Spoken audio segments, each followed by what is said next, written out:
Então, só para organizar a aula de hoje, eu tinha planejado outra coisa para conversar hoje com vocês, mas o Gabriel deu uma sugestão de alguns papers esse paper, na verdade, a gente já discutiu ele, eu acho que foi na aula 8. A gente falou meio en passant, só comuniquei que existia esse artigo. A gente chegou até a discutir um pouquinho sobre ele, mas não mostrei o que era o artigo em si, né? Então, a princípio, é um artigo de 2021, né? É Xi et al., foi publicado no Phys Review B, né? Em 2021. E aí a proposta deles é estudar o fenômeno coletivo no wake, seja um elétron íon ou collider, ou mesmo em UPCs, né? Em ultraperiferais, em heavy ions, né? E fenômeno coletivo ele está focando basicamente no cálculo do V2, né, no fluxo elíptico, em colisões gama-A. Então, o gama-A pode ocorrer tanto no wake quanto no caso dos UPCs, né, onde você tem interação fóton-núcleo a partir da interação dos íons, a grande parâmetro de impacto, né? Então, a princípio, o objetivo desse artigo é fazer uma extensão do trabalho anterior dos autores, né, alguns deles, né, do caso PA, né, produção de partículas leves ou pesadas em PA, onde foi introduzido correlações de ângulo azimutal, né, para a versão gama-A, certo? O ponto principal aqui nesse paper, eles vão analisar mesons leves, então estão analisando a hadronização de quarks e gluons em pions, por exemplo, né, hadrons leves, mas o formalismo que eles propõem pode ser também utilizado para calcular V2 para quarkonium, por exemplo, né, onde a gente já viu isso. Mas o paper, basicamente, ele é focado na produção de dois mesons leves, né, no estado final, correlacionados, né, com correlação de ângulo azimutal, usando então a adaptação da colisão próton-núcleo para o caso gama-A. Por exemplo, um dos papers que eles podem adaptar é um que a gente já viu, que é a produção de mesons pesados ou de Ds, né, no paper do Zhang et al., que é um Phys Review Letters de 2019, né, ou um outro artigo, na verdade, a maior parte da discussão desse artigo que eu estou discutindo agora vem desse paper aqui, que é um Nuclear Physics de 2019, né, do Dave et al., certo? Qual é que é a analogia que ele vai fazer? Ele vai pegar toda a forma de calcular V2, né, fluxo elíptico, em próton-núcleo, incluindo correlações, e alterar o projétil, né? Como é que é feito esse procedimento? Nessa abordagem deles, no caso de um próton projétil, eles descrevem os partons, né, nesses projéteis a partir de uma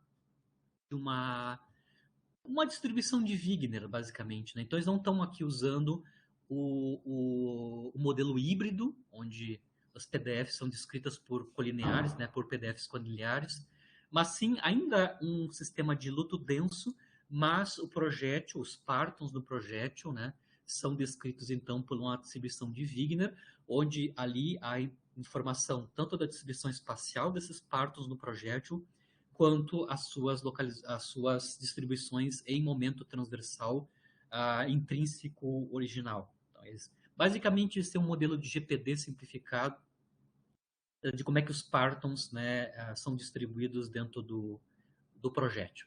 Então, a princípio aqui, você vai ter dois partons que podem ou não ser correlacionados do mesmo projétil. Esses dois partons, então, vão espalhar multiplamente com o alvo. A múltiplo espalhamento é descrito pelo formalismo do color glass, né? E com isso a gente se calcula o yield, e do yield, né, do invariant yield, da produção dessas duas partículas, depois se calcula o fluxo elíptico, né, que depende desse yield de produção de duas partículas. Então, o que eles fazem nesse artigo é, onde você tem a distribuição de um parton no próton, né, e aqui eles estão fazendo a distribuição desses partons do próton também com informação sobre o parâmetro de impacto de localização espacial deles e do momento transversal intrínseco deles, né, isso é trocado pelo um alvo, é trocado o próton projétil por um fóton projétil, e onde você está usando o que a gente chama de aproximação de fóton equivalente, de fóton resolvido, perdão, aproximação de fóton resolvido, onde a gente pensa que um fóton real Obviamente, a gente pode fazer uma expansão em estados de Fock do estado real, e uma parte dessa expansão do estado de Fock de fóton real está na forma de estados hadrônicos. Então, eles podem pensar que eu escrevo o estado do fóton em termos dos estados de Fock hadrônico, onde os estados de Fock hadrônico são os estados dos partons dentro desse fóton. Então, você vai trocar PDFs ou GPDs, né? GPDs num projétil próton por GPDs de partons dentro de um fóton. Necessariamente eu estou aqui analisando fótons com baixa virtualidade ou reais, onde se justifica, né, a aproximação de fóton resolvido. Então, basicamente, é essa a transição. Só para dar um exemplo de como é que eles adaptam isso, na aula 8 a gente analisou, né, como é que se calculava a produção de meson pesado mais um quark leve, depois pode hadronizar num pion, por exemplo, ou um hadron leve, né? Usando o formalismo de color glass, só para lembrar na aula 8, a descrição do processo da produção de um meson leve e de um pesado está aqui representado por esse diagrama genérico, né? Onde você tem, então, por exemplo, um gluon e um quark, né? Que advém do próton projétil. Esse gluon e esse quark, então, interagem multiplamente com o alvo. Obviamente, eu vou ter diagramas de interferência, né? Devido à interação desses caras com o alvo. Aí o interessante é que ele está tratando todo o gluon, né? A dependência do gluon, na forma da sua flutuação num parque Kebar. Então, do ponto de vista formal, no estado final, você tem 3 quarks, 2 deles pesados e um leve, né? Que interagem multiplamente com o alvo.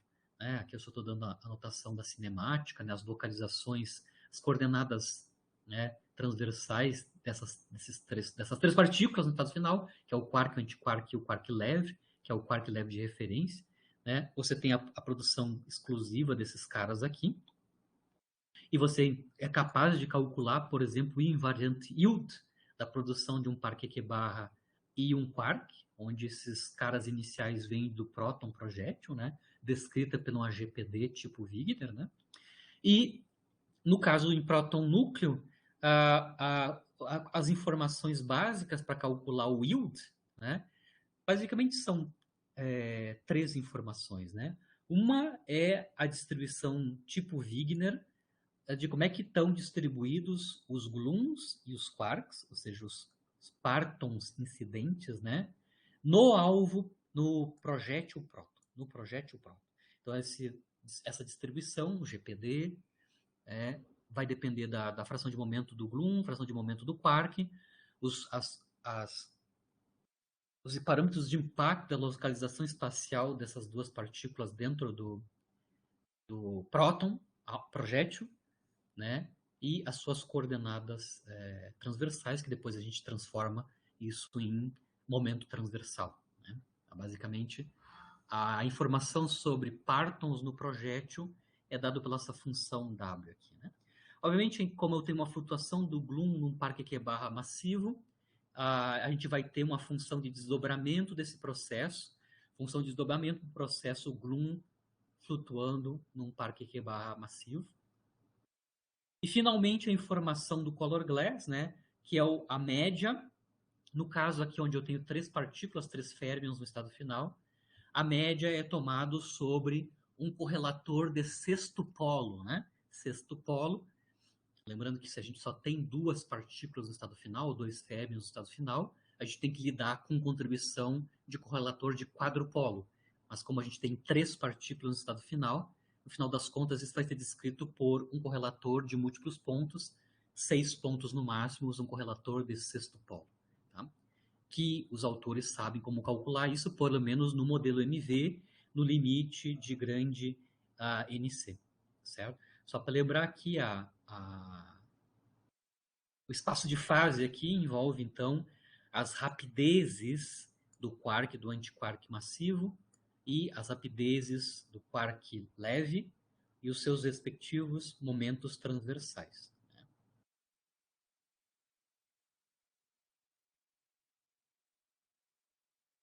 Só para lembrar como é que eles modelaram, né, a distribuição, a Double Parton Distribution, né, dos quarks e gluons no próton.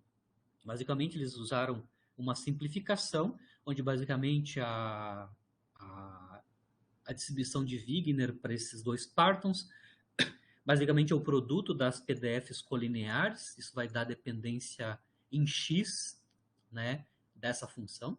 Então, eu tenho aqui o produto da distribuição de gluon colinear e de quark colinear, e a distribuição espacial em momento transverso estão sendo modelados por gaussianas, né, gaussianas em parâmetro de impacto, ou seja, em localização espacial, e gaussianas também na distribuição em momento transversal intrínseco, né? Quando eu faço a transformada de Fourier de R1, R2 para momentos transversais, a gente vai ter uma distribuição de momento transversal intrínseco, cujo momento transversal médio intrínseco é delta, né? E no caso a distribuição gaussiana espacial, o parâmetro aqui de interesse é o BQ, né? Que tem a ver com é proporcional ao tamanho do alvo, né? Proporcional ao raio do próton se o alvo.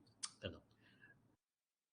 O BQ está associado com o tamanho transversal do projétil, né? No caso, está associado com o raio do próton. As flutuações, né, são analiticamente calculáveis, né? Tem as expressões da função de desdobramento, basicamente ela só depende da massa do quark e da fração de momento longitudinal portada pelo quark, né, naquela flutuação. O resto tudo é analítico, né? E, claro, a média sobre configurações de carga de cor no modelo MV do correlator de sexto polo, que sempre, né, no limite de grande NC, no modelo MV, pode ser sempre escrito em termos de um correlator de dipolo. Lembra-se, a gente discutiu isso lá no início do semestre, né? No modelo MV, limite de grande NC, os correlatores de múltiplos pontos necessariamente podem ser escritos em termos do correlator de dipolo, que é conhecido mais na fenomenologia, né? Então, só para lembrar, né, o valor médio do modelo MV no limite de grande NC do correlator de sexto polo, né, que está envolvido nesse processo de produção de heavy quark mais um quark leve no estado final. No modelo MV, ele tem uma expressão relativamente simples, né, analítica, né, que envolve, claro, as coordenadas transversais do quark, do antiquark e do quark leve, né, mas necessariamente são analíticas e que depende explicitamente da escala de saturação, que no modelo MV não depende da rapidez, né? É um parâmetro, né, fixo do modelo, dada a energia de antimassa da colisão. Isso aqui tudo a gente já viu naquela aula 8, né? Vocês conseguem ver que o ponto de partida para calcular o valor médio do correlator de sexto polo, ponto de partida é o correlator de dipolo, né? Cujo valor médio basicamente é a matriz S de dipolo, né? Que a gente conhece a partir dos modelos fenomenológicos, né? Tanto na representação fundamental quanto na representação adjunta, né? Certo? Por exemplo, no modelo GBW, né, o valor médio do correlator de dipolo, basicamente a matriz S de dipolo no GBW, que é aquela exponencial gaussiana, em R2 pesada pela escala de saturação, né? Aqui, claro, eles estão usando não exatamente o modelo do GBW, mas quase isso, porque o modelo MV é muito próximo, no final das contas, no caso do nucleon, muito próximo do modelo GBW, né, onde, no caso do modelo MV, obviamente a gente tem, claro, uma dependência gaussiana, né? Mas aqui, claro, está escrito essa gaussiana em termos das quantidades que são usadas lá no modelo MV, que é a largura da gaussiana na distribuição gaussiana das cargas fontes de cor, ou seja, as densidades de carga de cor, né? E também os propagadores sem massa 2D que a gente já analisou. Mas basicamente o resultado, em boa aproximação, o correlator de dipolo, o valor médio é o GBW. É o modelo GBW nessa conta analítica que eles fazem. Então, se eles usam o GBW-like, né, como correlator de dipolo, eles conseguem obter, então, para o valor médio do sexto polo, né, do correlator de sexto polo, eles conseguem expressões analíticas para esse correlator, para o valor médio desse correlator. Se eu quero então, fazer a transposição de próton A, por exemplo, para esse processo, onde do próton projétil estão vindo um quark e um gluon, ou seja, dois partons, né?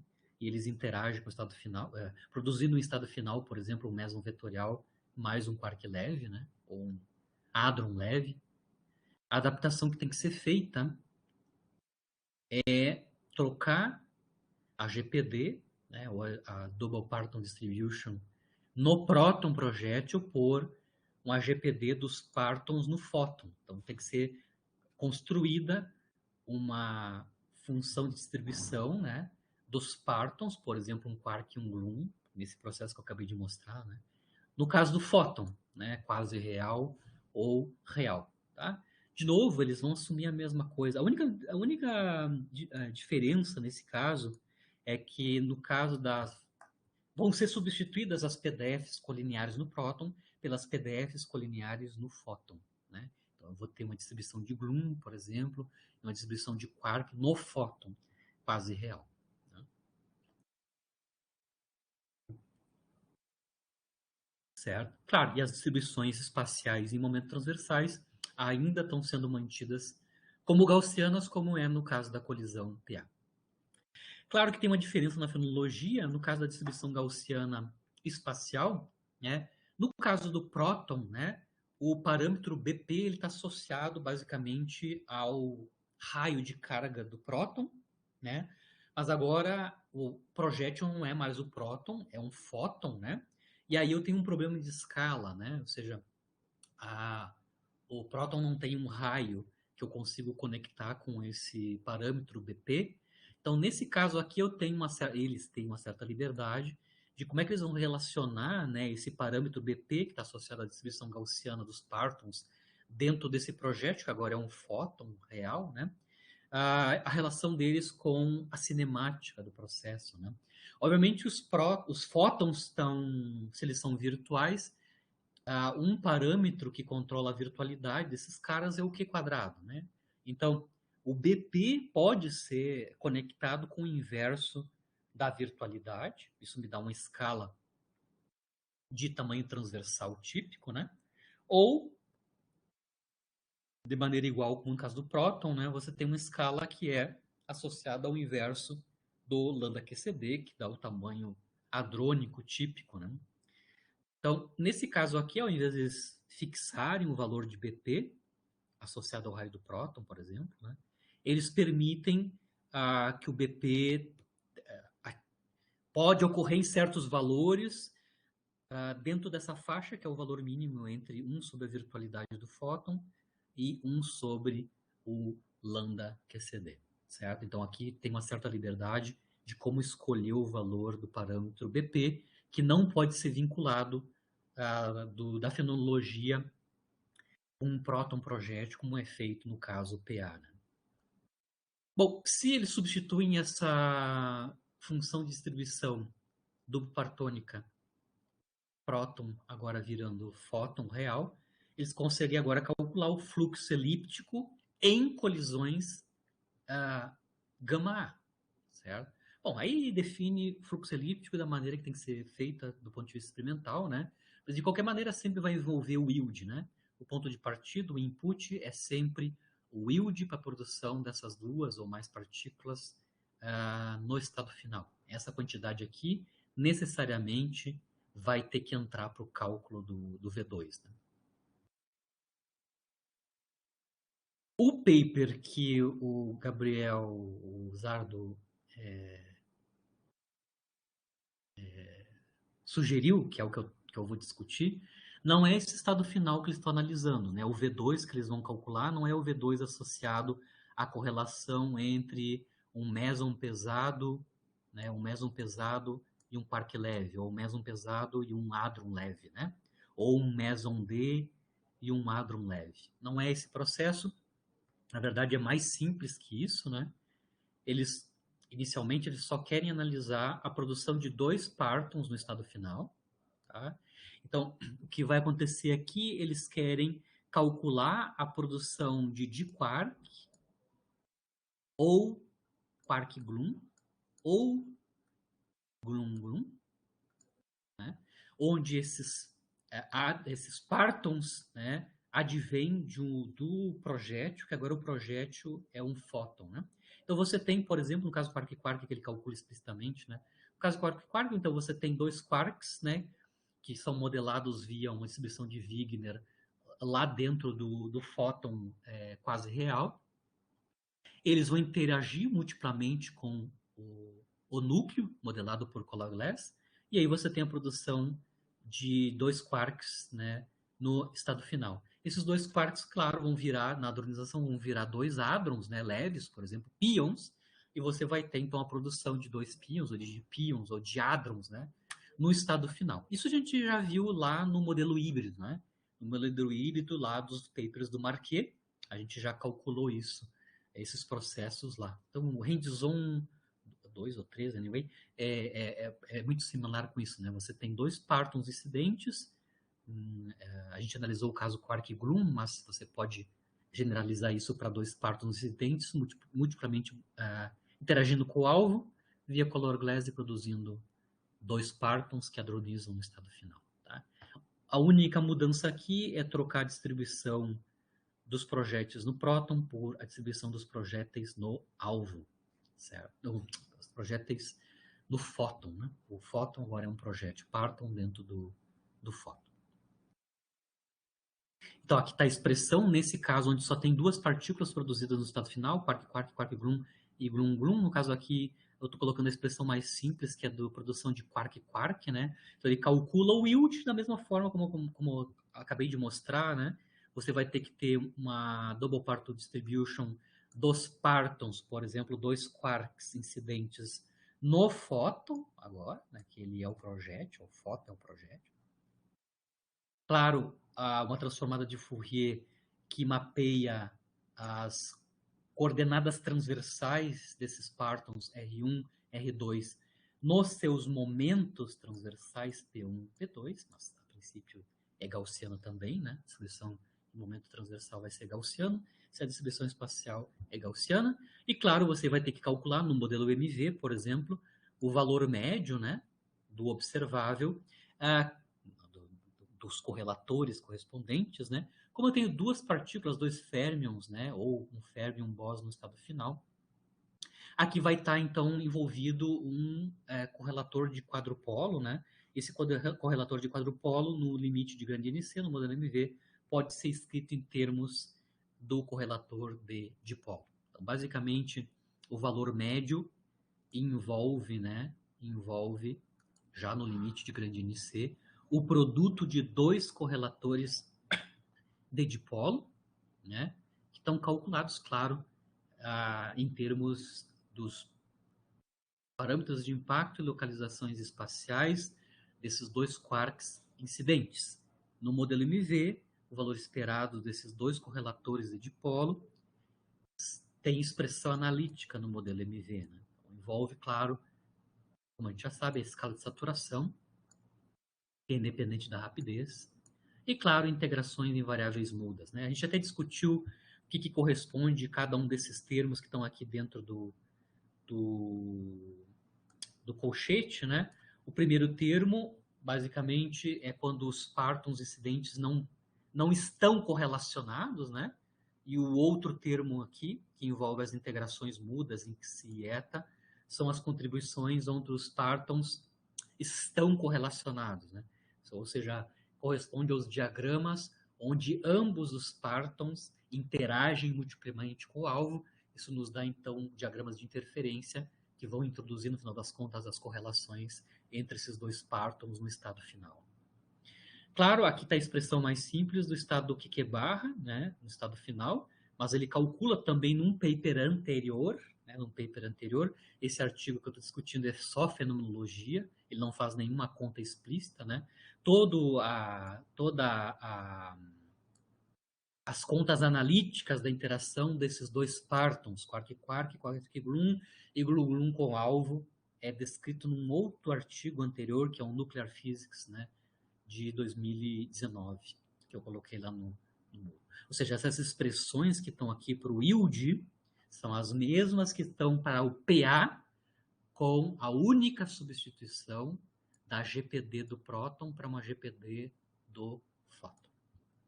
Então, a partir de 3 yields, que é os yields para a produção de quark-quark, quark-gluon e gluon-gluon,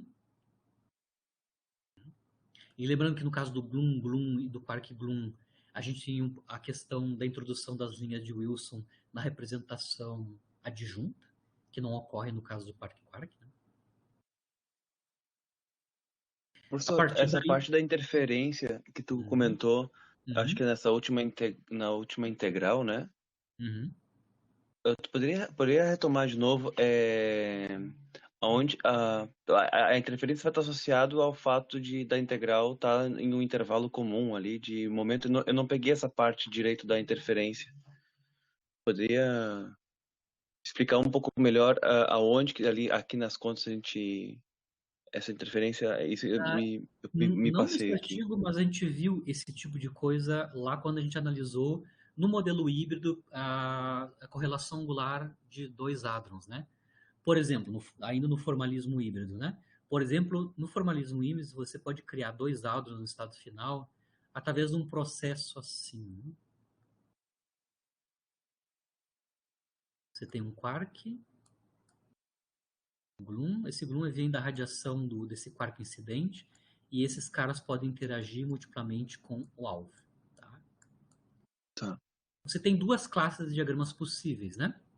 Um é onde esse quark e esse gluon incidente estão suficientemente separados espacialmente, de maneira que eu considero eles como independentes, descorrelacionados no estado inicial. Certo. E aí você tem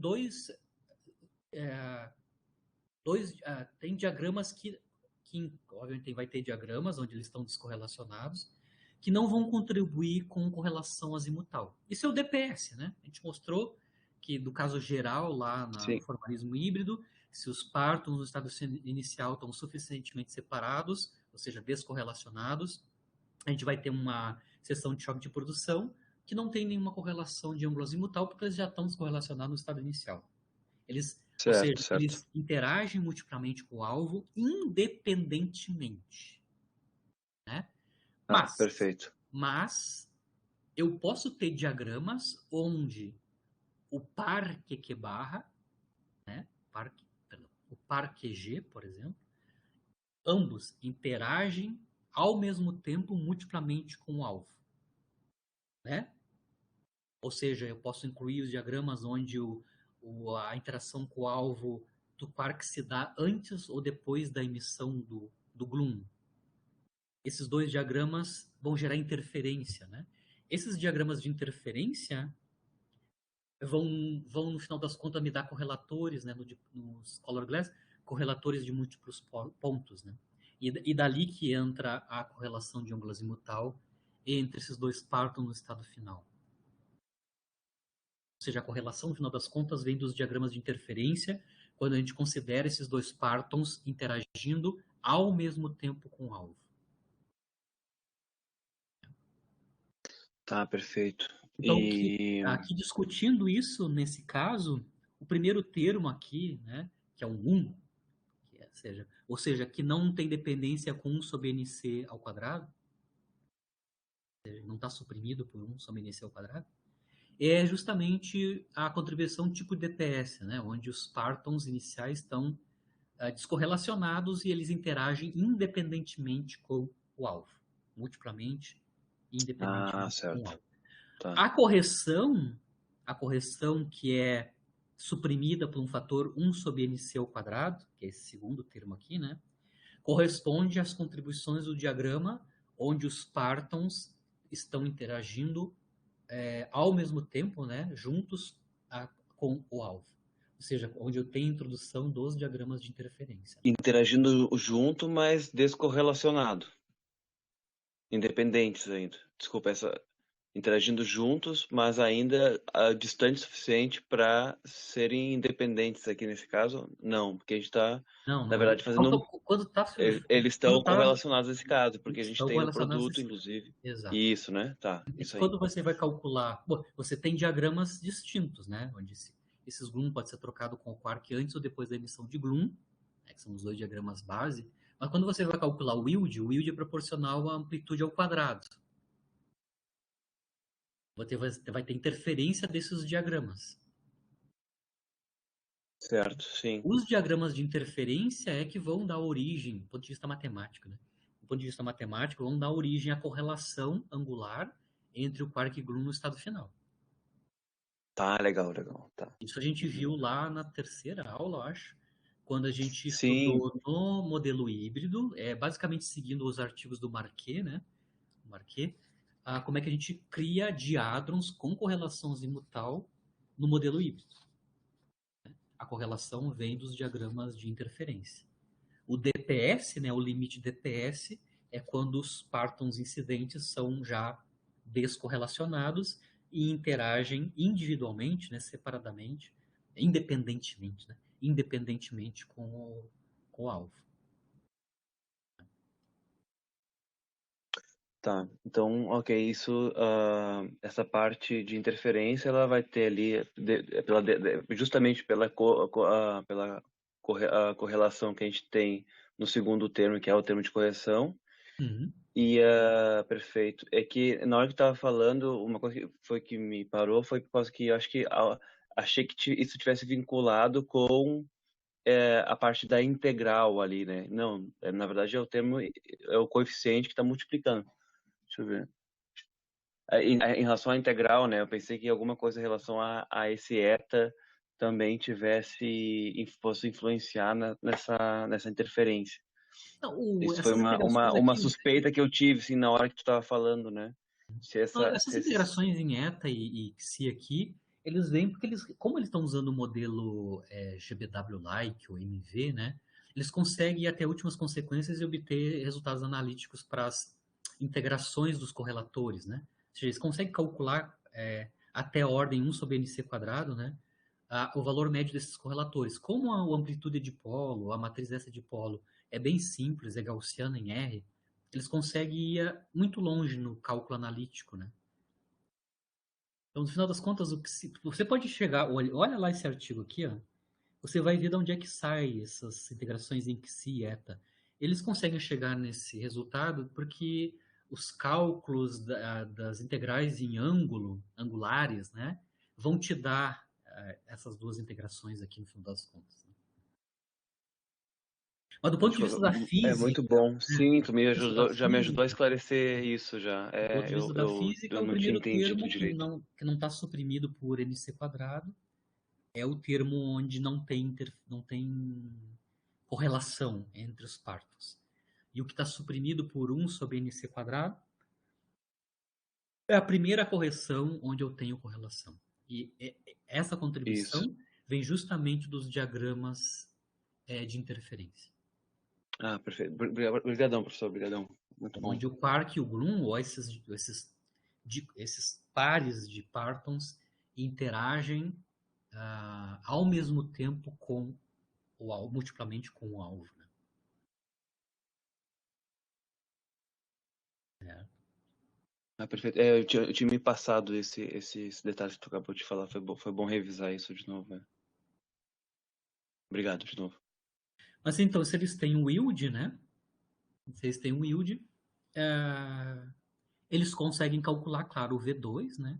Por exemplo, obviamente vai ter uma contribuição de fluxo elíptico para cada par de Parton. Como tem 3 contribuições, quark-quark, quark-gloom e gloom-gloom, o fluxo elíptico ele vai depender das contribuições desses 3 canais aí, né?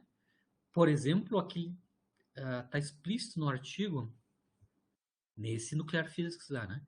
Por exemplo, a contribuição para o V2, né? Da contribuição quark-quark. Aqui está a definição de como é que ele calcula os VNs, né? Para a contribuição quark-quark. É o padrão, né? Você tem, então, no numerador, a integração em momento transversal, né? Da partícula de referência, por exemplo, um dos quarks, né? E na IN delta phi, onde delta phi é a diferença entre os ângulos azimutais da partícula 1 e da partícula 2, ou seja, do quark 1 e do quark 2, e o yield da produção desses dois quarks. Né? Dividido, claro, pela integração em P2, né, no momento transversal de uma das partículas do próprio yield. Né? Isso tudo raiz quadrada. Né? Aqui eles ainda se livram das informações angulares, ou seja, eles abrem o yield já integrado, né, em termos do momento transversal da partícula produzida, né, sem ser a de referência. Está escrito aqui como PT, né, PT transverso, onde eles calculam explicitamente quanto é que é o numerador. O numerador no modelo MV é uma expressão analítica, né, o DK0, né, a produção de duas partículas no canal de quark-quark, basicamente é PT sobre 2 BQ, onde BQ depende do momento transversal intrínseco médio e da escala de saturação. O numerador, ele calcula também a expressão analítica, né? A contribuição aqui, que vai contribuir para o V2, é justamente aquela contribuição do yield que é suprimida por fator 1 sobre NC ao quadrado. Né? A conta é explicitamente analítica, nesse caso aqui, né, semi-analítica, né? Semi-analítica, né, que envolve então, aquelas integrações em psi e eta, né?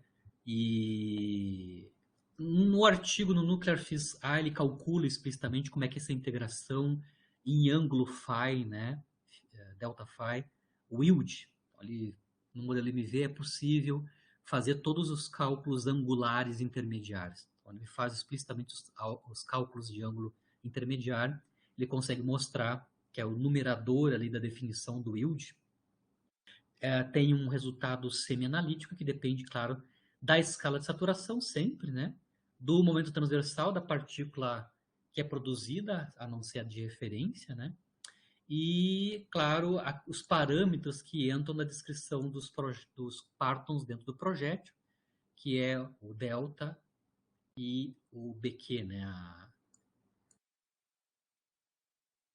O parâmetro BQ e o parâmetro delta. Esses dois parâmetros têm a ver com o projétil, né? Como é que estão distribuídos os partons do projétil, e na questão do alvo, na forma da escala de saturação. Tá?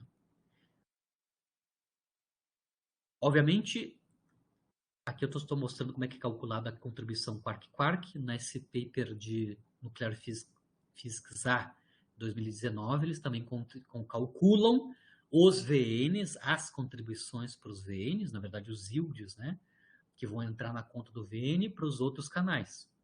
Bloom-Quark e Bloom-Gloom. Tá? Então lá, vocês olhando nesse artigo no Nuclear Physics A, tem como é que é calculado as contribuições para os VNs para Quark-Gloom e Gloom-Gloom. São maiores, são mais extensas as expressões. Calculadas as contribuições para esses três canais, ele calcula o fluxo elíptico total, incluindo todos os canais, quark-quark, quark-gloom, gloom-gloom, no estado final. É muito complexo como calcular, não é muito complexo, né? É mais comprido porque tem três canais distintos que vão contribuir para o V2 total, né? Como é que eles calculam? Da mesma maneira que é calculado o V2 para um determinado canal. Raiz quadrada desta razão aqui, né? Desta razão aqui, né? Kn por K0, né? Só que agora eu tenho vários canais, né? Vários canais. Então aqui eu estou calculando o V2, ele vai ter que calcular a contribuição para o V2 vindo do canal Quark-Quark, contribuição para o V2 vindo do canal Quark-Gloom e Gloom-Quark, e também, finalmente, a contribuição do canal Gloom-Gloom, certo? Lembrando que quando eles estão calculando os Ks e não os yields, né? Só ver se eu consigo mostrar aqui. Vejam bem, quando ele está calculando o yield de cada um desses canais, aqui na função de Wigner, ou na GPD, ou Double Particle Distribution, né? Aqui dentro estão as PDFs dos dois partons incidentes e aquelas gaussianas na distribuição espacial de momento transversal. Tá? Obviamente, os produtos de PDFs colineares que vão ir para cada canal são distintas. Por exemplo, no yield de quark-quark são um produto de duas PDFs colineares de quarks. Na quark, glum, glum, quark são produtos das PDFs de um quark e um glum no fóton. E na contribuição glum é um produto das duas distribuições de glum no fóton, certo? Obviamente, então, cada uma dessas contribuições do yield tem pesos diferentes, né? Tem pesos diferentes. Pesos diferentes. Como ele está definindo a contribuição de quark-quark como a razão, né, proporcional à razão dos yields, né? A parte da distribuição colinear pode ser fatorizada aqui, né? No caso aqui, a gente perde a dependência na PDF colinear quark-quark. Ela vai ser suprimida em cima e embaixo, certo? Claro que as outras distribuições gaussianas vão entrar aí, mas as PDFs colineares, no caso da contribuição quark-quark, é suprimida, né? Então, na verdade, eu vou ter que fazer um peso, né?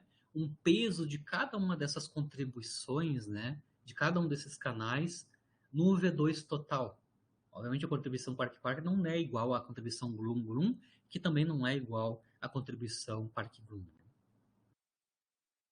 Então, eles constroem os pesos, que na notação deles é essa função R aqui, ó, que é uma função de x, de Bjork, né? Vejam bem, a contribuição quark-quark é a padrão, ou seja, ela não é normalizada, e as contribuições quark-glum e glum-glum são pesadas a partir de uma função R de x. A função peso para a contribuição quark-glum é multiplicada por uma função peso R de x, e a contribuição glum-glum é multiplicada pela função peso R ao quadrado. O que é a função peso? Basicamente é a razão da distribuição de glum colinear, de quark total colinear no projétil em questão. Pode ser um próton ou pode ser um fóton. Nesse artigo do Nuclear Physics era próton núcleo, né? Mas depois ele pode adaptar para fóton núcleo, né? Então, mas igual, a função R vai ser a razão da distribuição de glum por quark total no dado um projétil. Isso vai dar os pesos nas contribuições, né? Os pesos nas respectivas contribuições.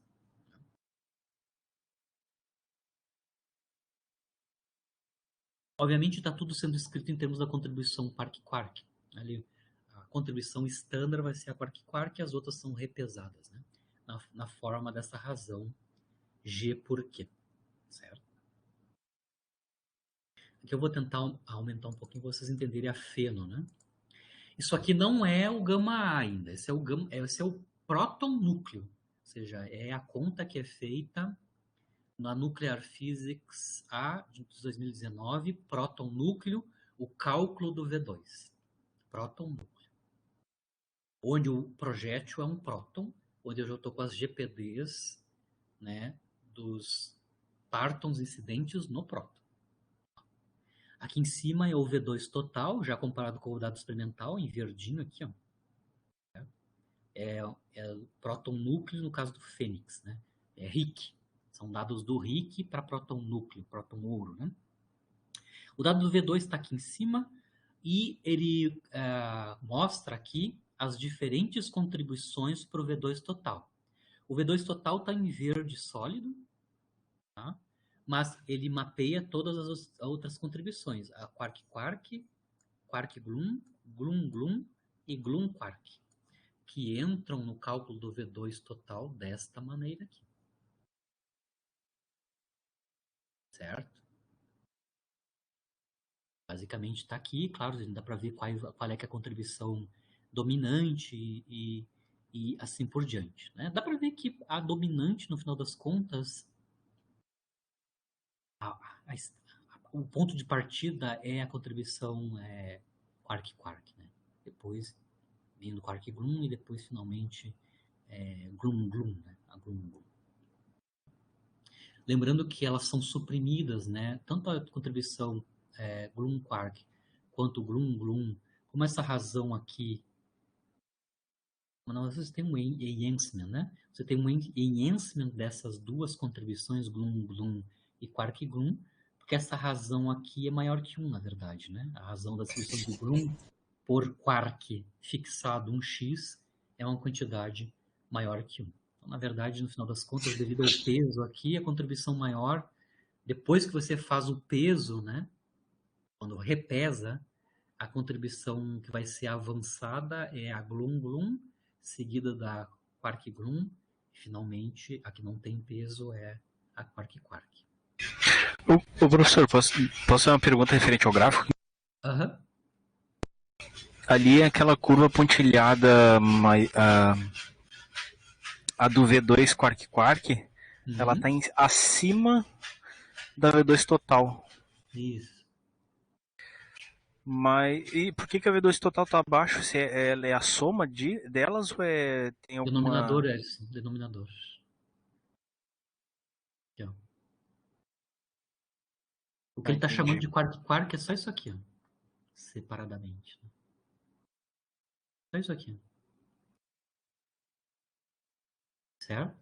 Mas aí ela é embutida na conta total. Né? Na verdade, ela é diluída, né? Ela é diluída porque o peso dela é menor, na verdade. Né? Quando ela vai para total, o peso dela é menor. Lembra? Como eu estava comentando, né? Essa razão aqui é sempre maior que 1. Para x pequeno, né? Ou seja, você tem um r quadrado multiplicado pela contribuição glum-glum e r que multiplica a glum-quark ou quark-glum. Então, quando você coloca e dá o peso menor para a contribuição de quark-quark, você faz com que isso seja, na total, né, a curva seja menor que só a quark-quark. Entendi. Entendi, professor. Obrigado. Então, o que ele está mostrando aqui é só separado. É só o V2 vindo do quark-quark, só o V2 vindo do quark-glum, só o V2 do glum-glum e do quark-glum. Depois coloca isso na total, mas na total tem pesos. Sendo que a dominância do glum-glum, peso maior, depois quark-glum, e o menor peso é para a contribuição quark-quark. No final das contas, né? Certo? Sim. Ainda ele mostra o V3, é calculável qualquer VN, na verdade, né? Ele mostra aqui ainda o V3 e mostra, claro, simplificadamente só a contribuição quark-quark, como, de novo, né? Tá lá acima, né? Mas quando tu coloca todos os outros canais, claro, você tem uma supressão e você chega no dado experimental. Justamente porque os pesos dos outros Vs são maiores, né?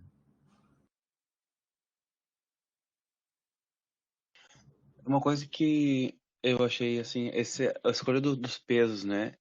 Escolher essa razão da distribuição de gluons sobre a distribuição de quarks, isso tem, assim, um respaldo em algum lugar, assim, para usar esse tipo de peso? Porque para mim, Não, é não que sei sai se faz tanto sentido, Gabriel, sai daqui assim. diretamente, ó. Aqui, ó. Aqui está o V2, por exemplo, num determinado canal, né? Tá, Certo? Determinado canal. Aqui está o quark-quark, né? Como é que é calculado isso? certo. Bom, tu vai fazer a integração de azimutal do yield dividido pelo integral em PT do próprio yield, tá? A parte do projétil, vamos ver as GPDs. As GPDs, elas vão estar, perdão, as PDFs colineares vão estar tanto no numerador quanto no denominador, né? Uhum. Por exemplo, aqui embaixo você vai ter, dentro desse yield vai ter quark, PDF do quark e de outro quark, né? Certo. Uhum. Certo? A mesma coisa vai acontecer nas outras contribuições, né? Se você fatorar a PDF colinear aqui no denominador, por exemplo, na contribuição quark-quark, e reconstruir todas as outras contribuições a partir da quark-quark, naturalmente vai aparecer aquela razão ali. Construir as outras contribuições. Ah, É tá. porque a outra, por exemplo, aqui em cima também Tipo, vou se a ter gente. quark-quark, né? Aqui em cima também vai ter Certo. quark-quark. Mas Isso quer dizer. no outro canal eu vou ter quark-glum. Isso. No outro canal eu vou ter Uhum. glum-glum. Certo. E Certo? glue um quark. E Isso. daí, tu quer dizer que no momento que a gente for escrever, tipo, quark gluon, a gente vai escrever isso em relação ao termo quark-quark. Isso. Aí E daí por naturalmente isso que aparece essa razão fazer das a pedras. meio que meio que uma Isso. normalização, assim. Normalizado a partir da contribuição de Ah, quarks, né? agora fez bem mais sentido, sim. Tu pensar em termos E dos por que que ele fields, escolhe lá e por que que ele escolhe será R ao quadrado ou R? hã? Por que que ele dá por que que na hora de botar o parâmetro dentro da raiz, Hum. ele ali na hora do V, ali ele bota esse Tá peso claro R ao aqui, quadrado. tá aqui, ó. Ó. Obviamente, essa razão aqui, no caso só do canal de quarks, não vai aparecer, né? Vai Certo. virar só essa parte Tá. de baixo, que é onde já está apagada a razão das PDFs Aham, colineares. aham. Se tu manter tudo em termos do quark embaixo, né? Quark embaixo, as contribuições que são quark, gloom, gloom, quark, você vai ter uma razão da PDF do gloom pela razão do quark. Razão do gloom por quark, uma vez só.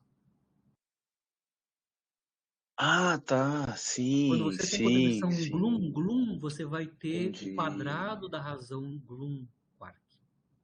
Ah, entendi.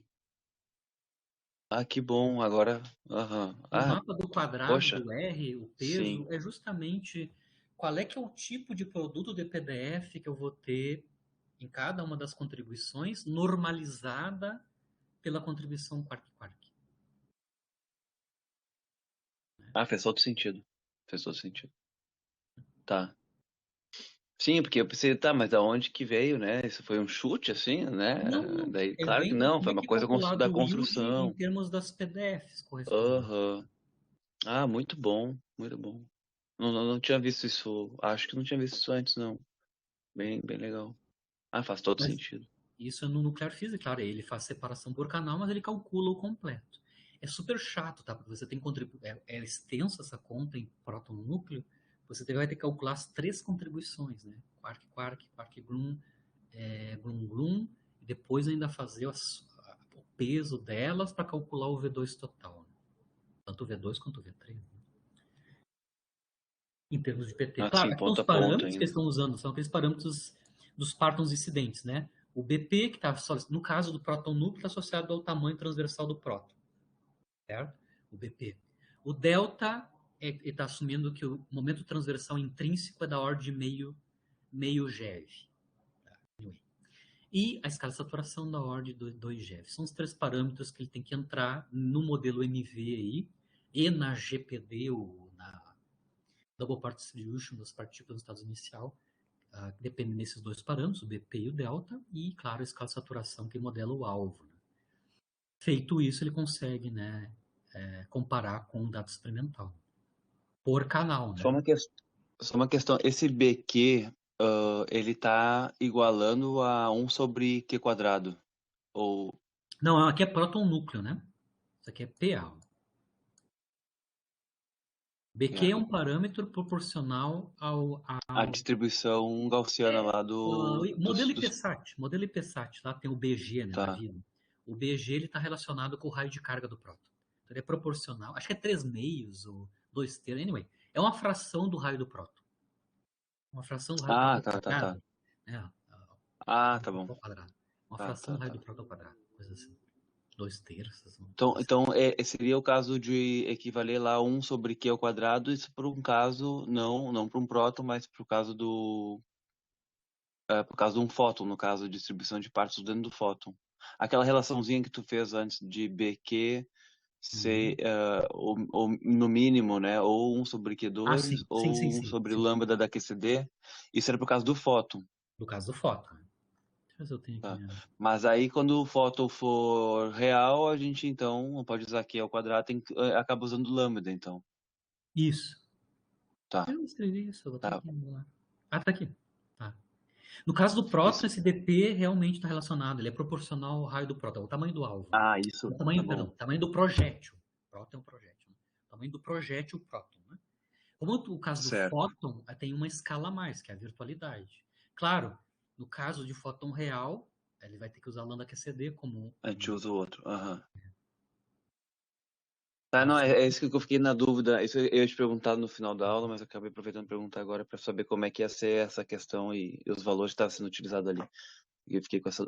Mas fechou, é isso aí mesmo. Era essa. Então, o que Já que ele faz? Ele saciou a vai dúvida. adaptar essa conta do PA para fóton A. Ou seja, ele vai calcular um V2 total na interação fóton-núcleo. Isso pode acontecer tanto no wake quanto nos UPCs, né, nos ultraperiferais. Né? Ou seja, vai ter que calcular as contribuições quark-quark, quark-gluon e gluon-gluon, com esses pesos, como estão aqui, né?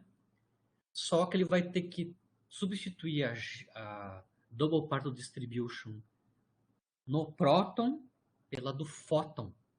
Fóton. Né? Ou seja, essa razão aqui vai ser a razão da distribuição de gluon pelo quark no fóton. No fóton. No fóton.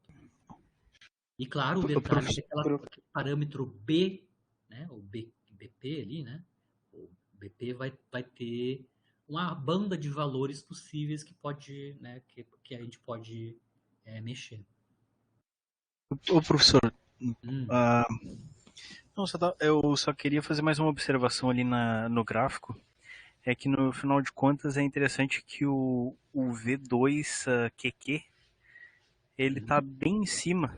Inclusive inclusive o paper ele também mostra ali que o V3 QQ também tá acima da curva total. Mas só que no final de contas a contribuição QQ ela não é se tu voltar não, oi? Não é a dominante no final das contas, né? Pois é, e ali na razão do V2 ali, por exemplo, as razões elas não estão relacionadas diretamente ao QQ, não é verdade? A razão ela não tá, não tem, a gente não tem uma razão do que, claro, porque é o QQ, né? É o Q com é o quark com quark, né? Então, obviamente a gente não vai ter uma razão. E, enfim, né? É que a introdução dos outros canais, como eles têm peso maior, tem uma supressão do V2 correspondente total, né? Assim. O que ele está chamando de V2QQ, corta tudo isso aqui, ó. Bota tudo, não tem nada disso. Não tem nada disso daqui. É só isso aqui, ó. É a raiz quadrada do Q2QQ por o Q0QQ. Dá sempre acima dos dados experimental. Quando introduz os outros canais, e esses outros canais, devido a essa função peso, vão ter uma dominância maior, né, aqui no numerador, o QQ vai perder importância no total, né? É claro. Importância no total. É o que está mostrado aqui. Né? Uma coisa que me chama a atenção é que quando a gente analisa aqueles gráficos, né, sobre a questão de distribuição, que a gente percebe que os quarks de valência, né, eles indo para pequenos tiros acabam sendo suprimidos pela grande quantidade de gluons, né?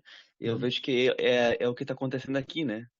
Porque o peso associado aos gluons é muito maior do que a dos quarks. Me parece isso, sim, também. Sim. Exato. Na energia do RIC para IPT pequeno, né? Tu pode calcular quanto é que é o X2 e o X1 no alvo e no projétil, né? Para P2, você veja os dados estão aqui abaixo de 3, né? O RIC, a princípio, é 200 GeV, né? Então, você esperaria que começaria o teu X1, X2 em rapidez central da ordem de 3 sobre 100, né? 10 na menos 2. Começa em 10 na menos 2. Onde os gluons são dominantes sobre as distribuições de quark de Marsh, né, etc. Nessa região cinemática, que é muito pequeno Q2, muito pequeno PT, rapidez central, que provavelmente é esses dados aqui, rapidez central, e a raiz de centro de massa da ordem de 200 GeV, te dá um X1, X2, rapidez central, da ordem de 10 na menos 2, onde os gluons começam a dominar sobre as distribuições de quark de Marsh. Ou seja, esse R aqui, nessa região cinemática, esse R é sempre muito maior que 1. Né? É muito legal Professor, ver isso.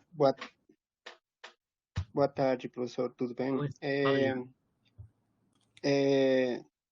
Tu colocou aí os dados dados experimentais próton-núcleo, é porque não tem um dado experimental para fóton-núcleo?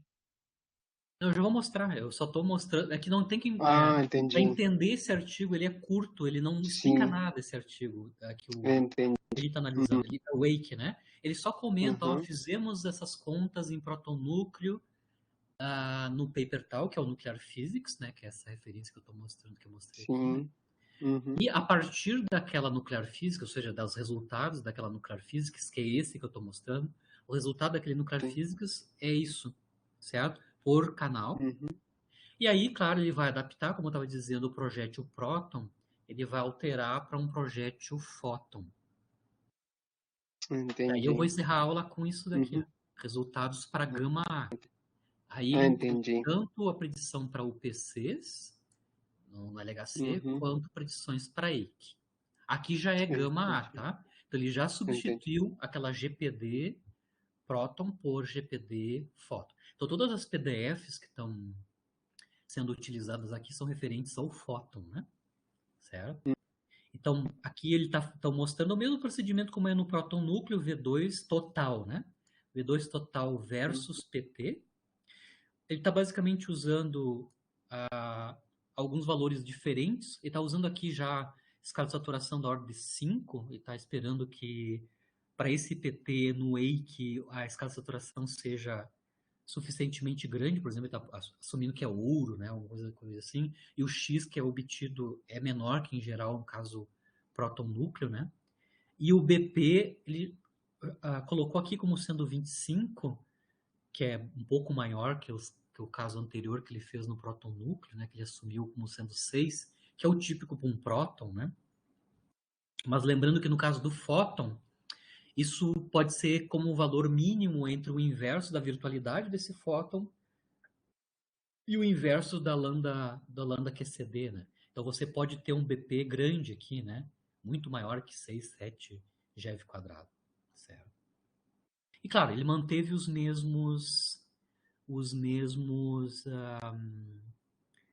mesmo delta, que é o 0,5 GeV, né? E uma escala de saturação que é da ordem de 5 GeV quadrado. Ele está usando 2. Bom, o quadrado disso é 4, né? Basicamente a mesma escala de saturação, né? Só alterou o BP, né?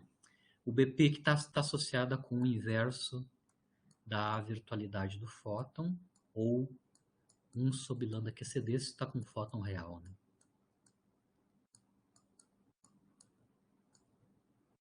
Certo.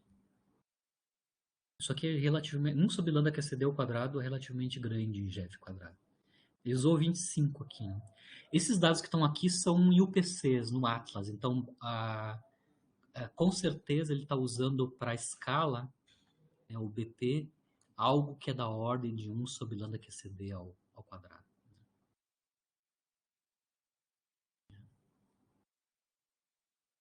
Será que isso aí é um parâmetro livre que ele acaba usando? Pode Será ser, que eu ele não acaba sei. utilizando? O lambda QCD é 0,5, quanto? 0,2, né? Se eu lembro, 0,3, né? 0,3 GeV, é isso? É? 0,3 GeV? Por aí? acho que é 0225, uma coisa assim. 0,25, né? Uhum. É. O inverso do lambda QCD 0,25 dá 16. 16 GeV quadrado. 16 GeV quadrado. Se você usar 0,2, você vai ver 0,2 quadrado. É. 25 é exatamente usando o lambda QCD 0,2.2 GeV. É exatamente 25 GeV quadrado. 1 sobre lambda QCD ao quadrado, com lambda QCD 0,2 GeV. Dá exatamente 25. Então, realmente, aqui para UPCs, claro, ele usa o inverso do lambda QCD, usando o menor valor possível, o lambda QCD, que é o 0,2, né? 0,2 GeV. Mas, claro, é livre, né? Lembra, é o mínimo valor entre 1 sobre Q2 e o 1 sobre lambda quadrado, certo? Isso para UPCs, esses dados existem, né? Já existe dado para V2 fluxo elíptico em colisões gama A em UPCs. E núcleo-núcleo, né? Núcleo-núcleo por exemplo, o dado do Atlas. Aqui já tem dado experimental, claro, a barra de erro é um pouquinho grande, mas já tem dado experimental de fluxo elíptico em gama A. É interessante porque tem coletividade aqui, para o V2 é uma medida da coletividade, né? Ou seja, existem correlações, né, associadas à coletividade já nas colisões ultraperiféricas, né? Ou seja, em colisões gama A. Né? Aqui é uma predição para EIC, né? Para EIC, certo? Aqui ele está assumindo, então, a energia do elétron e do núcleo, que é ouro, né, no EIC, 18 versus 110. Isso vai dar, sei lá, 90, sei lá. Algo de, menos que 100 GeV de energia de antimassa EA, né? Explicitamente. E as duas curvas justamente correspondem a dois valores possíveis, né? Aqui, claro, ele está mapeando em termos da virtualidade normalizada à escala de saturação, né? Então, ele está indo aqui até uma virtualidade que é até metade da QSAT, né? Entre 0,1, um décimo, até um meio da escala de saturação. Necessariamente ele está analisando, claro, aqui está analisando dados de baixo Q2, né? Baixo Q2 para garantir que o X seja pequeno e valide o formalismo aqui explicitamente, né? Então aqui está sendo mapeado em termos de Q, a virtualidade do fóton, onde ele escolheu aqui a escala BP. Obviamente é proporcional ao inverso de 1 sobre Q2, mas você tem uma sensibilidade grande, né? De quanto é que é o número que vai aqui no numerador dessa relação entre o BP e a virtualidade, né? Certo? Comparado, claro, com o caso, o PC correspondente para a mesma energia, né? Certo? E o caso do V2 predito no caso do próton chumbo, né? O que ele está tentando mostrar aqui, basicamente, é que o V2 total ele é maior, né? É maior no caso do Wake, né? Independente de qual virtualidade, desde que essa virtualidade não seja muito maior que a escala de saturação. Ela é maior que o V2 predito, no caso, nas colisões próton-chumbo e também naquelas em UPC, né? O V2 predito é maior nesses casos cinemáticos do Wake, né? Para o mesmo núcleo, quase, né? Porque o chumbo e o ouro são muito parecidos. Então, o alvo nuclear é quase a mesma coisa. Mas o que ele está mostrando é que a predição do V2 vai ser maior que no caso de UPCs, né?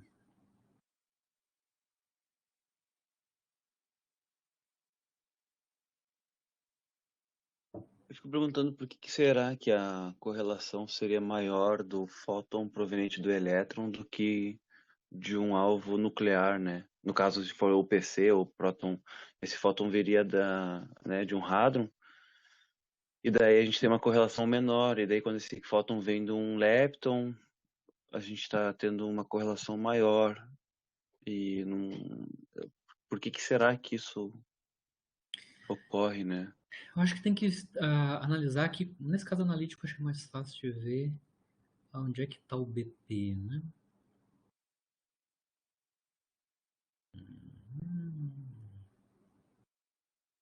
Será que vai ser da questão da distribuição desses partons Se olhares aqui, ou não? Isso não. nas contribuições aqui no caso do quark e quark explicitamente, né, a dependência em BP está aqui embaixo, ó. Embaixo. Acho que mais em nenhum lugar aqui, né? Esse é o único lugar que aparece na Q2N, né? Que vai aparecer no numerador. Ele está aqui, ó. Tem uma supressão de 1 sobre BQ, né? 1 sobre BQ.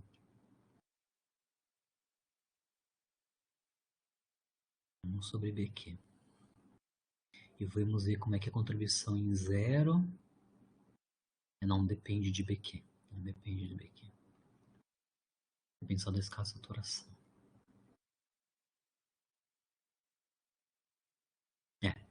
Nesse caso da contribuição Quark-Quark, eu não sei como é que fica nas outras expressões, mas no caso do Quark-Quark tem uma supressão com 1 sobre Bq. Tá? A princípio, no caso fóton, onde o Bq é maior, isso daria uma supressão aqui comparado com o caso próton. Né? Comparado com o caso próton. Né? Mas claro, tem que ver como é que Mas fica. a diferença pro caso EA e pro caso né, de P, ou PA, sei lá, ou, né, mais de 2 hadrons, porque quando a gente vai considerar o PC ou próton chumbo, a gente vai, na verdade, usar um fluxo de fótons, né? Não um fóton, a gente vai ter um peso ainda de fluxo de fótons. Será que não é isso que talvez diminua a correlação? Eu não sei. Porque aquela equação ali com a dependência de IBP, me parece que vai ser a mesma que a gente vai utilizar tanto para EA quanto BP, né? A próton chumbo. Uhum. Então, não sei se é aquilo ali, me parece que aquilo ali não vai ser ainda suficiente para nos dizer o porquê que vai ter mais correlação com o lepton. Só um pouquinho. Eu acho que aqui no caso da medida do Atlas, a questão do fluxo, que é algo fixo, né? Isso já foi retirado. Isso é o V2 gama A mesmo. 2 gama A, porque a comparação com os dados do Atlas fotonuclear daí, tá? Tem que olhar como é que é o dado do Atlas, mas em geral, como o fluxo de fóton é bem conhecido e é analítico, a maior parte do tempo tem pouca dependência, né? Pouca incerteza. Você pode extrair a seção de choque gama A partir da AA. Como é fatorizado, claro, na aproximação de fotoequivalente, você tem fatorização do fluxo com a interação gama-A, né? Então você pode extrair a seção de choque, ou V2, né? Gama-A a partir do A, assumindo, claro, aproximação de fotoequivalente. Mas acho que isso aqui já é gama-A, não é UPC. É os dados do UPC, mas é gama-A.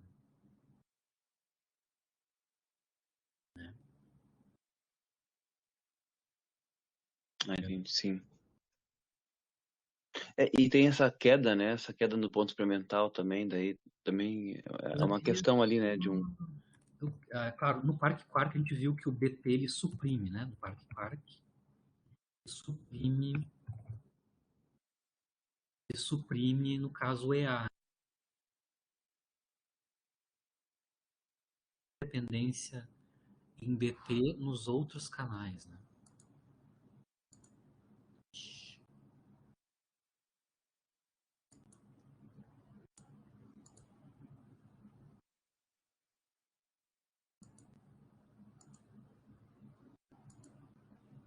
Eu caí mesmo ou vocês estão me ouvindo ainda?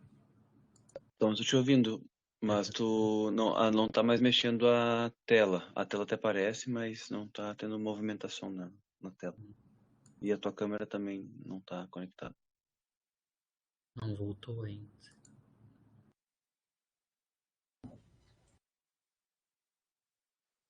O teu mouse deu uma mexidinha, mas parou também.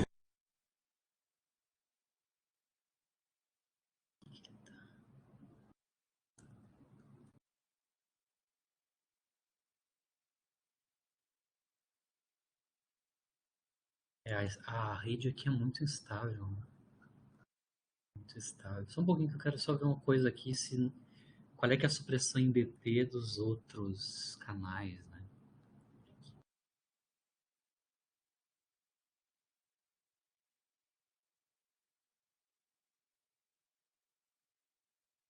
Vou bater aqui.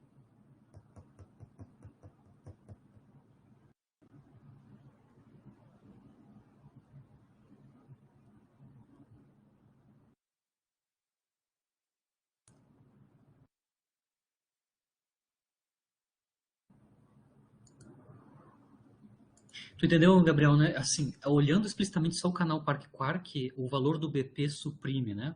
Um valor maior de BP suprime a contribuição Quark Quark. Existe lá nesse mesmo artigo do Nuclear Physics A, existe as outras expressões para os outros canais. Eu não sei como é que é a dependência em BP para os outros canais, né? Certo? Certo. Eu não estou conseguindo ver aqui diretamente. Aqui, eu acho que eu não coloquei esse artigo original. Tem que ver como é que, como é que o BP aparece lá, né? Vai que tenha. Ele não apareça no denominador, mas apareça no numerador, talvez.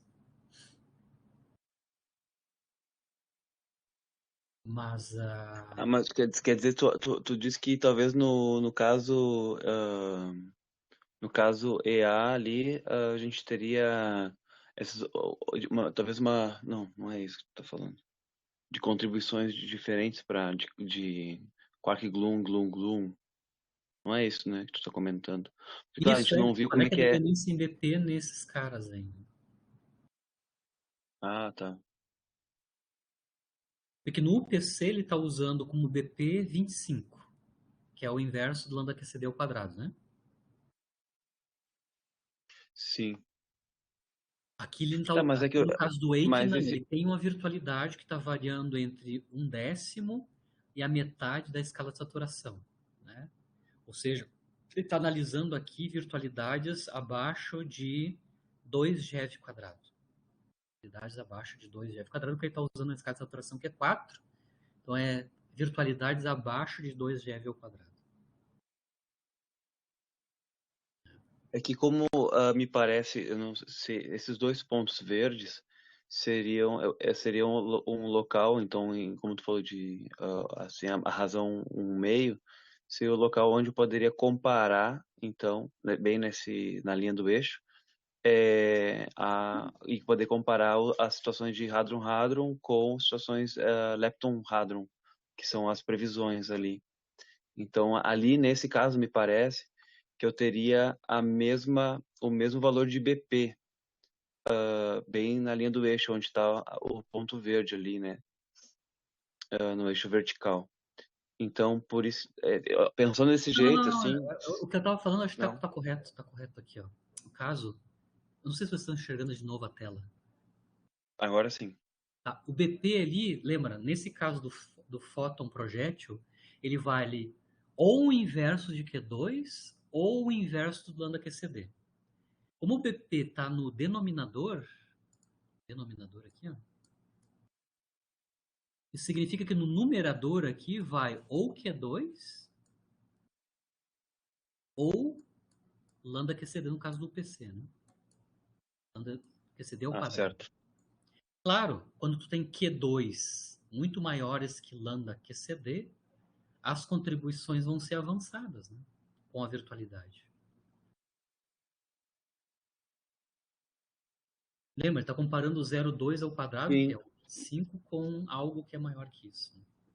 Mas aí naquele caso que a gente tem o valor extremo da razão lá, bem onde estão os pontos, ele não seria o caso que a gente estaria, o BP seria equivalente a lambda, 1 sobre lambda ao quadrado? Porque na situação anterior do resultado que tu mostrou primeiro, né? Aqui a gente tem isso, ah, isso. Então aqui a gente tem o lambda, a gente está usando lambda, né? 1 sobre lambda, Isso. né? E 0,2. aqui é um caso, o PC, isso, perfeito. PC. Então a minha questão é, no gráfico de baixo, então Uhum. aqui a gente está usando lambda, né? 1 sobre lambda. No gráfico de baixo, esse valor verdinho da UPC é exatamente quando o BP é 1 sobre lambda. Isso. E neste ponto, então, específico, a gente vê que a coerência, né, dos fótons ali são muito mais elevadas do que para quando o BP desses fótons também é 1 sobre lambda, a gente vê que eles são muito mais, pode ser muito, né, mas realmente muito mais coerentes, né, existe muito mais correlação Uhum. desse observável. Então, é por isso que me chama a atenção, porque nesse caso a gente tem os mesmos valores para desse parâmetro BP, né, nesse ponto específico. Uhum. E daí o que me chama a atenção é o que está acontecendo aí para que a correlação seja Não, não, maior por causa do Lepton-Hadron do que Hadron-Hadron. não. No UPC, Não. no UPC, o V2 está suprimido ali por lambda QCD ao quadrado. comparado com Q quadrado. Isso que eu estava mostrando aqui, né? Eu peguei o canal Quark Quark só para a gente olhar, né? O BP está embaixo, né?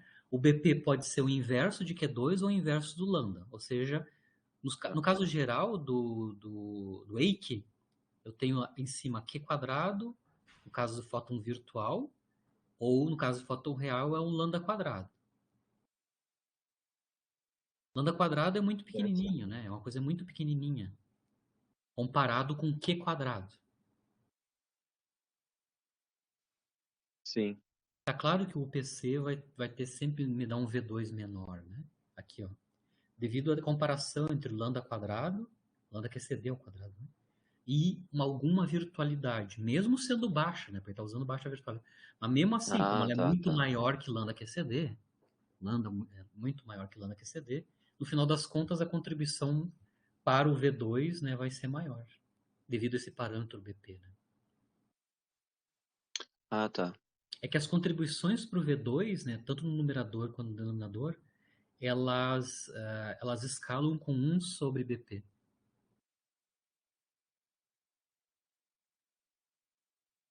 Ou seja, elas são proporcionais a Q2, no caso de um fóton virtual, ou proporcionais a lambda 2, no caso do UPC, né?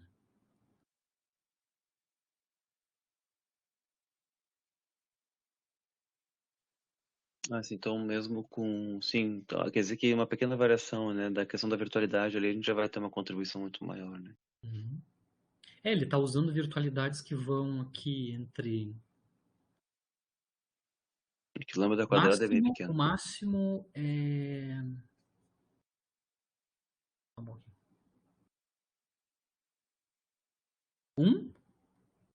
1 GeV, aqui quando é Q sobre QS é 1 meio, ele está usando QS quadrado como sendo 4, né?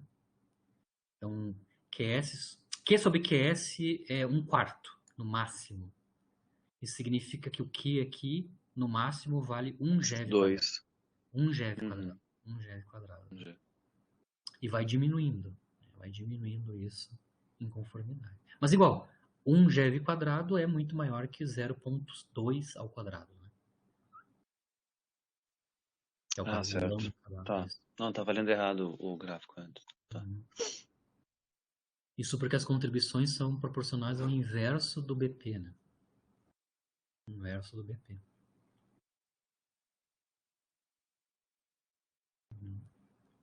Claro, tu pode ver, quando tu vai diminuindo muito a virtualidade, onde tu vai se aproximando cada vez mais do lambda QCD, aí tu já chega na mesma ordem, já são da mesma ordem os V2. Né? Isso, tá. Uhum. Aqui 1/100º, né? Essa razão aqui ao quadrado é 1/100º, aqui o mínimo, né? Isso é Q2 sobre QS2 é 1 sobre 100. Então, isso é 4 sobre 100, né? 4 sobre 100. 4 sobre 100, isso é o lambda QCD ao quadrado, exatamente, né? Sim, é isso mesmo. É 4 sobre 100. Uhum. É isso aí. Então ele está mapeando aqui do lambda QCD, Q2 da ordem do lambda QCD, até 1 GeV quadrado.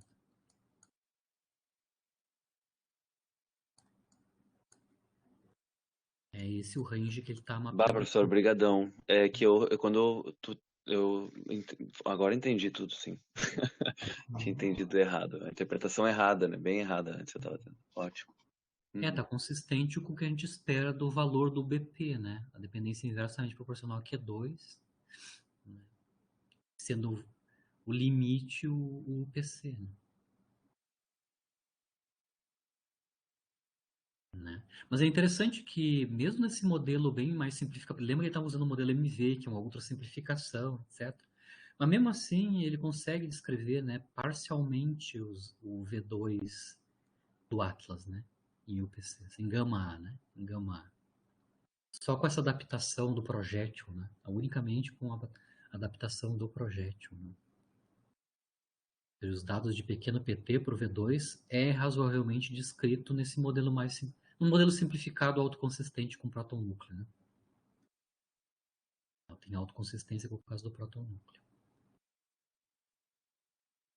Funciona melhor, claro, para próton-núcleo, mas dado a simplificação da adaptação, até que é razoável. Você consegue o comportamento e a normalização. Surpreendentemente, né?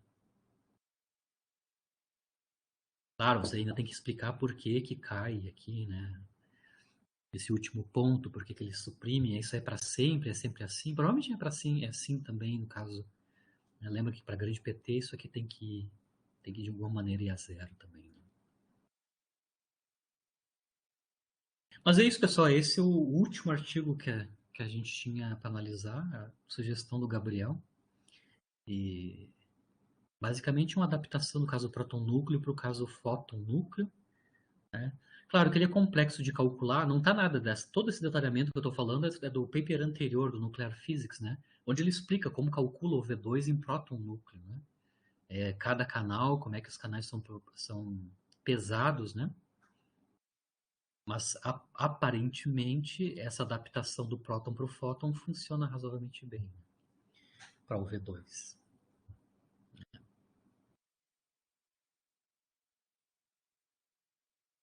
Certo? Muito bom. Hoje é a última aula, então fica à disposição de vocês se vocês têm alguma dúvida, algum questionamento. A gente encerra porque a gente está terminando o semestre aqui na URGS, então essa seria a nossa última aula. Né? Professor, aí, bom, acho que não seria correção mesmo. Não, estou errado. Aí na gráfica de próton núcleo, pode colocar, por favor? Uhum. Aí, será que tem alguma correção que adicionar para que a previsão seja igual aos dados experimentais? Não, acho que está razoável, porque ele já Tá dentro, né? Tá dentro da... escreve dentro das sim. barras de erro, né? Isso, Escreve dentro das é barras de erro. verdade. Uhum, é verdade. Ou seja, Porque... já é Uhum, suficiente, né? Esse modelo já é suficiente, né? não, porque eu estava... não sei se estou certo, né? Não sei se dá para calcular, queria perguntar. Por Uhum. exemplo, se ou seja, não poderia ter um B2 para um fóton quark, por exemplo? Considerando um fóton como distribuição dentro do próton, sabe? Como um parton mais. Sim. Será que poderia se fazer isso? Será que falta adicionar essa contribuição? Não sei se seria pequeno, mas poderia se fazer nesse modelo? Sim, mas acho que essa contribuição ela seria suprimida por alfa eletromagnético, né? Ao quadrado. Hum, entendi. O que você está Então, falando é que, na verdade, não é os diagramas que eles estão mostrando aqui, mas seria mais ou menos esse aqui, que eu acho que a gente discutiu aquela vez, né? é, Seria trocar que esse esse gluon por um gluon fóton, por um né? fóton. Uhum, Isso. isso. Uhum. Só que nesse caso, como ele Só está que produzindo aqui, ó, só dois quarks, uhum. o problema aqui é o acoplamento, né? Aqui, nesse caso, você tem um acoplamento que é alfa S, né? Aqui, na Aham, seria um flutuação. alfa Isso eletromagnético vai aí. entrar na splitting function, né? Ah, não, Onde é que tá aqui? perdão, Splitting. foi mal aí. Tinha escrito aqui splitting function.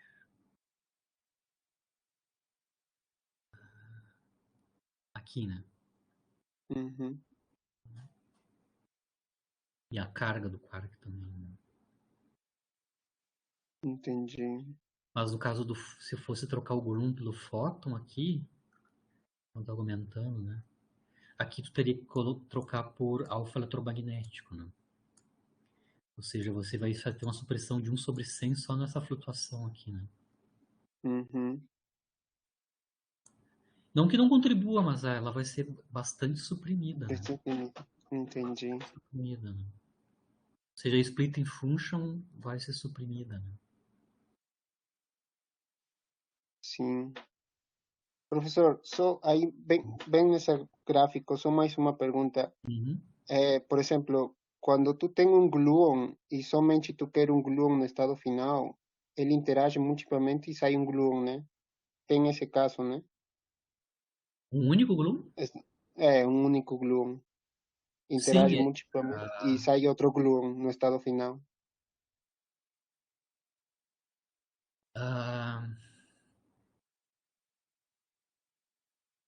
tu quer produzir só um gluon no estado final ou dois? Acho que seria somente um, porque aí Sim. embaixo, A gente viu isso no modelo híbrido, né? A gente mostrou o isso. caso do Quark, certo? Uhum, Com o alvo. E também nós não mostramos exatamente, mas a única diferença é trocar a representação fundamental pela isso, adjunta, né? Isso. A gente isso. mostrou isso como fica no modelo híbrido, sim. Que vocês estão fazendo, inclusive, Uhum, no hands-on, né? Tem a contribuição sim, de quarks e depois a contribuição de gluon, produzido no estado final, né? Isso. isso. O que estou pensando é uma coisa assim, bem, ou seja, eu não sei muito, né? Mas, tipo, se tu trocar um fóton, ou seja, um gluon por um fóton, no estado final, se esse fóton interage multiplamente, tu vai ter um fóton mesmo? Ou será que pode trocar para um gluon? Ou não pode, né? Ou seja, o que estou falando está bem errado também. A Eu não única sei. maneira do fóton incidente interagir com o alvo é via flutuação num férmion, Via né? fruta. Via Ah, flutuação, entendi. porque o gluon não acopla diretamente com Uhum. E os aí tu gluons vai do ter alvo, né? sempre dois, Sim, um quark e um exato. antiquark, né? No Exato. estado final. Vai ter Entendi. para os gluons do alvo interagir com o fóton só na forma da flutuação, né? Entendi. Diretamente não tem como, né? Perfeito. Uhum. Tá certo. Mas, Edgar, isso porque tu tá interessado em aqueles fótons resolvidos no estado final? É que estava procurando alguma correção para o que estamos estudando agora, sabe? Porque se tu vê, não estudaram a contribuição fóton-quark ou fóton-gluon, mas como o professor explicou, não pode, então acho que não dá. Porque tu teria no estado final três quarks, né? E não estamos estudando o caso de três quarks, só dois quarks no estado final. Ou um quark gluon no estado final. Uhum. Uhum. Não. Tá certo, professor. Muito obrigado pelo esclarecimento. Sim. E Uhum. aquela O que eu contribuição que penso. tu comentasse existe, provavelmente existe, mas ela é suprimida, né? Pelo fator 100, pelo menos, né? Sim. Interessante que aqui eu acho que o acoplamento ele passou para outro lugar, ele não está aqui na função de desdobramento. Ela não está aqui explicitamente o alfa S, né, quadrado. Ele deve estar em algum outro lugar aqui. Bom, acho que ele deve ter colocado tudo, a dependência dos acoplamentos aqui nos correlatores, né? Vamos ver aqui embaixo.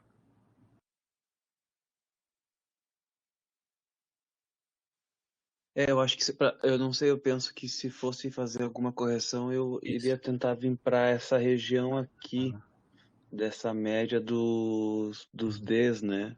É a média dos Ds, os acoplamentos, no final das contas, estão absorvidos na escala de saturação, né? No modelo MV, né? No modelo MV, o QSAT é proporcional a G2, né? G quadrado, né? Então aqui eu tenho uma dependência em G4, o alfa S ao quadrado. Então o alfa S quadrado está embutido dentro da escala de saturação. Né? Será que aqui não dava para usar algum outro modelo com dependência de rapidez? Aqui, daí, claro, talvez numericamente, mas eu pensaria, eu pensaria se fosse fazer uma correção, eu tentaria acrescentar essa dependência com a rapidez.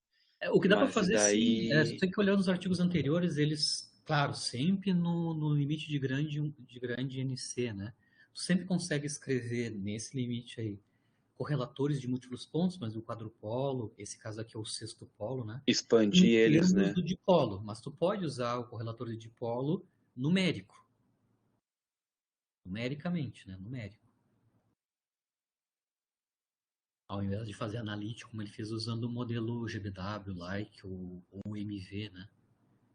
Então você teria que, num certo limite, escrever esse valor esperado ou do sextopolo ou do quadrupolo no limite de grande NC. Isso são produtos, né? A gente viu também lá no artigo do A Amarquet, gente né? viu, é. Isso. Então, Uhum. nesse limite, tu sempre consegue escrever, só nesse limite, consegue tudo escrever os correlatores de múltiplos pontos em termos do dipolo.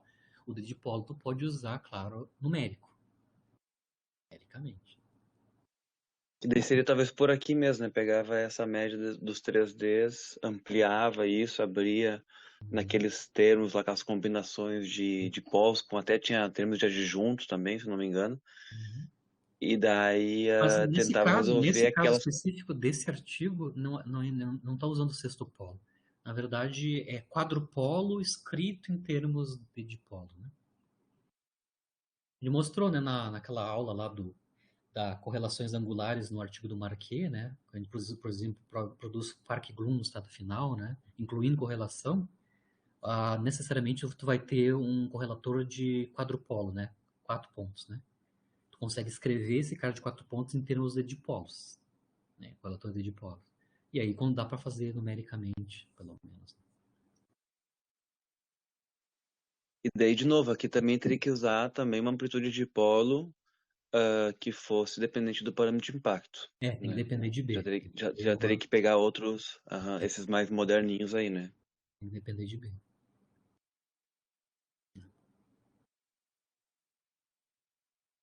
Até Do isso módulo só. Do módulo é. já dava, né? Uhum, é.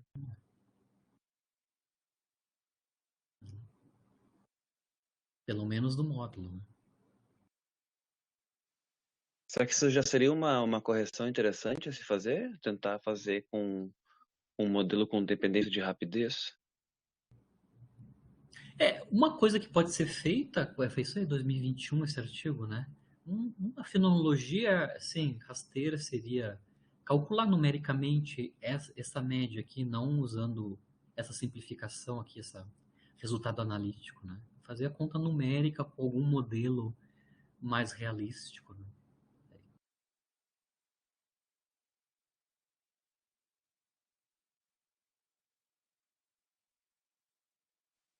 E as distribuições de Partons também, as Fs, aquelas também. Bom, isso tem várias, né? Não tem muitas, né? Vínculo para distribuição de fóton é dos anos 90. Não Poxa, existe, né? É que o último collider que teve é mais e menos, onde você podia extrair para valer PDFs de fóton, foi o LEP, né? O o LEP LEP? parou de funcionar em Nossa, 2000. No ano 2000 ele sim, parou de funcionar, faz 23 anos que parou de funcionar, né? Você pode sim. indiretamente extrair de colisões fotonucleares, né? Fóton-próton, que é o HERA, né? O HERA vincula um pouquinho só, né? Um pouquinho, uma parte lá, porque elas são subdominantes. Como o foco é DIS, a fotoprodução tem poucos dados experimentais, né, de medida. Então Mas uma pergunta, a gente pode associar. Ah, desculpa. é difícil vincular do HERA as PDFs dos Partons no Photon, né? No Photon. Tava pensando, a gente consegue associar a função de estrutura, né, do fóton com essas Fs das distribuições de Sim, sim, sim, Partons sim, sim, sim. diretamente, né? É que lá no LEP as interações eram E mais E menos, ou seja, fermion, né? Fermion antiférmion. Na aproximação na aproximação de foto equivalente, você tem interações fóton-fóton, né?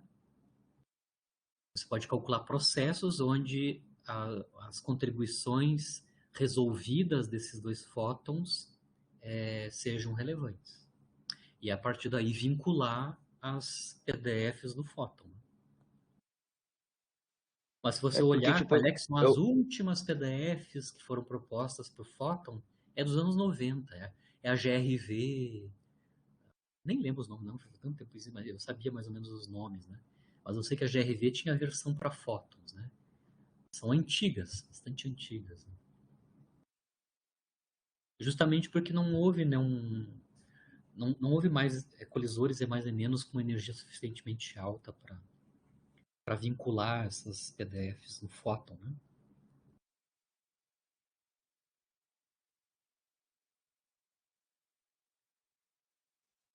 é que como eu calculei também aquelas funções de estrutura do fóton, né, com essas dos LEP também, utilizados do Uhum. LEP, Mas a ideia que a gente fez ali foi fazer essas extrapolações para mais altas energias, né? Quando tiver os dados experimentais. Mas eu estava pensando agora, se a gente não consegue, porque já que a gente faz toda a conta através dos modelos fenomenológicos, né? De amplitude de dipolo também, porque daí poderia ter talvez até um encaixe interessante, porque daí a, a, a, a função de distribuição de Parton do fóton, ela depende, no meu caso, né, depende de um modelo de amplitude de polo e essa parte aqui também dessas médias, né, aqui que a gente tem também, depende das amplitudes de polos, poderia ser usada a mesma amplitude, né, para ter talvez uma dependência a menos de outras origens, né? Dependendo simplesmente das mesmas amplitudes de dipolo, né? Uhum. Tava pensando que talvez ficaria um pouco mais puro no sentido da ferramentaria, né? Que estaria sendo utilizada, eu acho. Mas, por exemplo, se pegar qualquer processo gama-gama nos E mais E menos, né? Na fatorização colinear, lá na fatorização colinear, você vai escrever as interações fóton-fóton, por exemplo, em termos das interações parton-parton dos partons dentro desses fótons. São as contribuições de fóton resolvido. Né?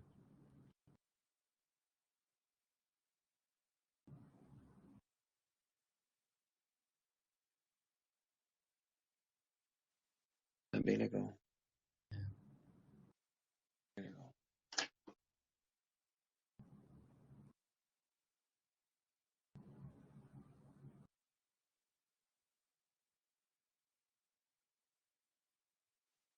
O único problema é que eu não calculei com uma dependência de parâmetro de impacto, né? Então daí também ia ser difícil usar realmente o Por mesmo exemplo, ó, modelo, né? um processo, por exemplo, você pode usar isso. Né? Você tem, por exemplo, fóton-fóton produzindo um par CC bar, charme anti-charme. Perfeito. Uhum, já Pode usar calculei, o tá. diagrama box, que a gente chama, né? Um loop de fermions. Isso é uma Isso. contribuição direta da QED. Mas você pode também ter uma contribuição adicional para essa seção de choque, que é a interação dos fótons resolvidos. PDF, partons de um do fóton com um parto do outro fóton, produzindo um CC barra. CC barra. Isso.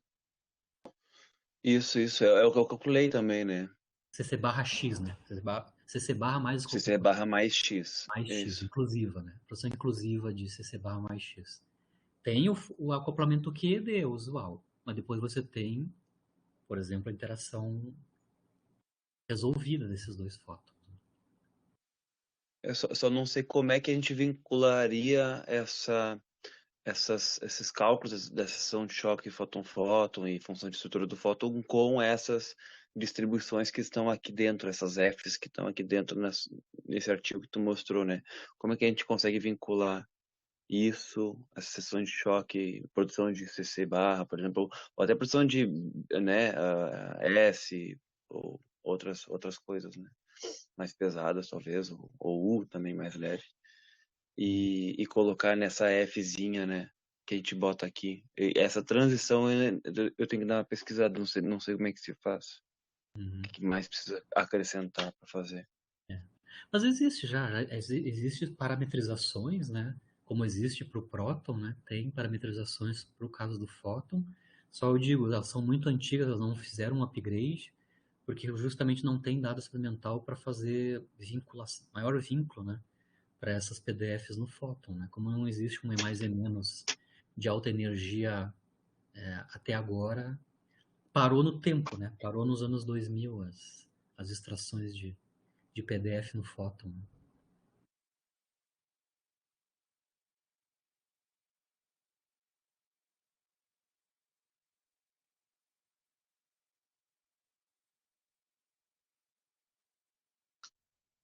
Uhum. Certo, pessoal? Mais alguma questão?